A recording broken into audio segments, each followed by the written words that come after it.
आज Doubtnut app download करें।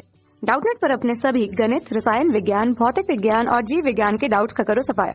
बस प्रश्न की फोटो खींचो, एक ही प्रश्न को क्रॉप करो और तुरंत वीडियो सोल्यूशन पाओ। अभी डाउनलोड करें। हेलो दोस्तों, आइए देखते हैं एक प्रश्न। सूत्रों द्वारा केंद्रीय मापों के परिकलन में वर्गों का सतत होना आवश्यक है। तो देखिए, यहाँ पर हमसे किसके बारे में बात की जा रही है? केंद्रीय मापों के बारे में। केंद्रीय प्रवृत्ति की कौन कौन सी माप होती हैं? एक तो माध्य होता है, ठीक है, और दूसरा क्या होती है? माध्यिका होती है, ठीक है, और बहुलक होता है।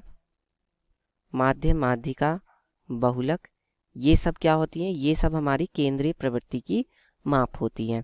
तो इन केंद्रीय प्रवृत्ति की मापों को परिकलन में मतलब ज्ञात करने में जो वर्ग हैं उनका सतत होना आवश्यक है। एक तरह से ये हमसे ये पूछा जा रहा है कि ये कथन सत्य है या फिर असत्य है, हमें ये बताइए। तो देखिए, जो केंद्रीय प्रवृत्ति की मापें हैं उनके लिए वर्ग अंतरालों का सतत होना आवश्यक है, ये बात सत्य है। कैसे? देखिए, क्योंकि जो केंद्रीय प्रवृत्ति का, जैसे मान लीजिए माध्यिका का सूत्र के बारे में अगर हम बात करें, माध्यिका का सूत्र m बराबर क्या होता है? L1 plus L2 minus L1 बटे में f और n बटे 2 माइनस CF, ठीक है। अब देखिए यहाँ पर क्या है कि ये जो L2 माइनस L1 है, ये हमारे पास क्या है? ये हमारे पास क्या है बताइए? ये हमारे पास वर्ग माप है ना?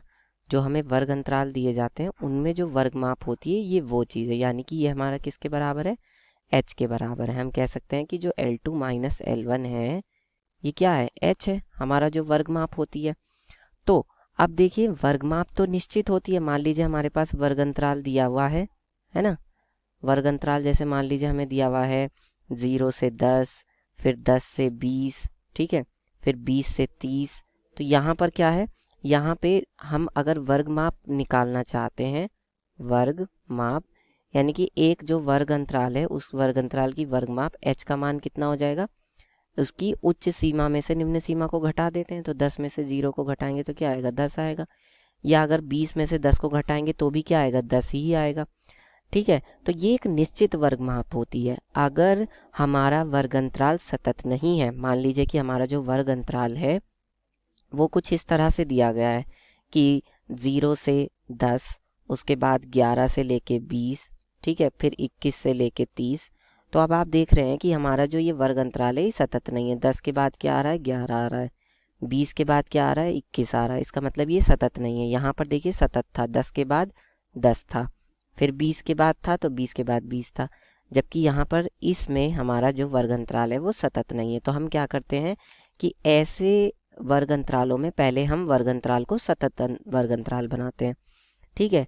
जैसे अब सतत वर्ग अंतराल कैसे बनाते हैं? सतत वर्ग अंतराल बनाने के लिए हम क्या करेंगे? पहले 11 में से 10 को घटाएंगे तो कितना आएगा बताइए? h का मान आ जाएगा 11 माइनस 10, यानी कि कितना आएगा? 1 आएगा। अब हम क्या करेंगे? इस वर्ग अंतराल को सतत बनाने के लिए h बटे 2 यानी कि 1 बटे 2 यानी कि 0.5 ये आया। तो हम क्या करेंगे कि जो निम्न वर्ग सीमा है उसमें से हम 0.5 घटा देंगे और उच्च वर्ग सीमा में हम 0.5 जोड़ देंगे। निम्न सीमा में से 0.5 घटा देंगे और उच्च सीमा में से 0.5 जोड़ देंगे। तो इससे क्या होगा? हमें एक नया वर्ग अंतराल प्राप्त होगा जो कि सतत होगा। तो उसमें फिर हम ये सूत्र जो यहाँ पर है माध्यिका का, ये हम लगा सकते हैं, ठीक है। इसलिए वर्ग अंतरालों का जो सतत होना है वो आवश्यक है केंद्रीय मापों के परिकलन में, ठीक है। तो इसलिए हमारा यहाँ पर जो कथन है, हमारा कथन बिल्कुल सत्य है। कक्षा 6 से 12वीं से लेकर नीट, IIT, JEE वो एडवांस के लेवल तक 1 करोड़ से ज्यादा छात्रों का भरोसा। आज ही डाउनलोड करें डाउटनेट ऐप या व्हाट्सएप करें अपने सारे डाउट्स 8400 400 400 पर।